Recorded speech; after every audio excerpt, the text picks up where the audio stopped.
Hello everyone, and we have some breaking news the last 36 hours, potentially in the Delphi case.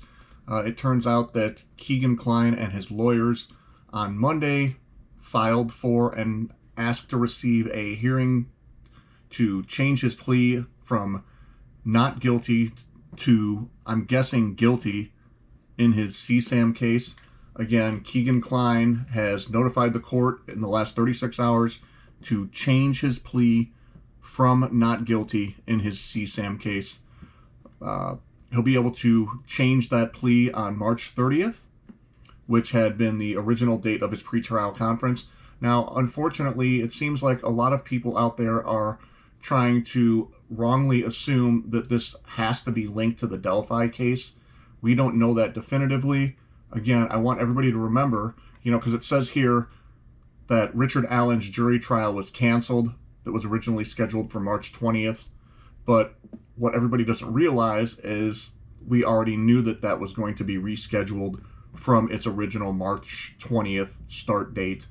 And we also know this because if you go back up in the listings here, it says right here, on February 21st even, court grants defendant's motion to continue bail hearing and resets the hearing to June 15th through 16th in the Carroll County Circuit Court. Jury trial also continued to be reset at the bond omni hearing, June 15th, 2023.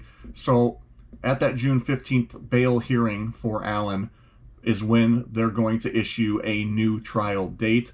So don't expect to hear anything about a new trial date until June 15th, which is almost 3 months away.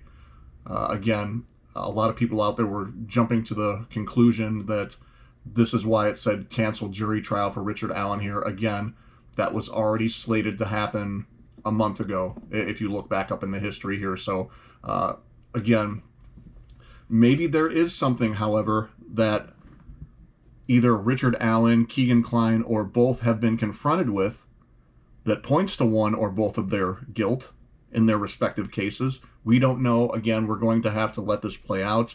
The prosecution is going to, I'm sure, be tight-lipped in both cases, knowing that both of these cases could be potentially connected in some way. Again, we don't have confirmation of that, but again, it was law enforcement that came out and asked us, the public, to submit tips from Kegan Kline's case and the Anthony Schatz case to the Abby and Libby tip line. And everybody has to remember that.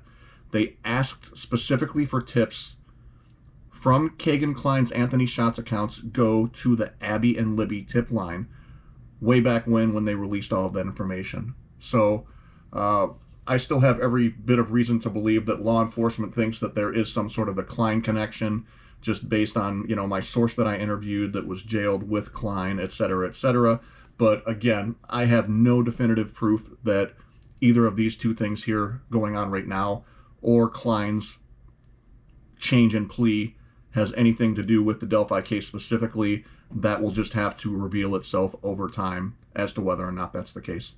Thanks for watching, everybody. Sorry if I sounded like one caffeinated run-on sentence, but I'm just kind of trying to go through all of this real quickly here so everybody can understand it in a real simple fashion.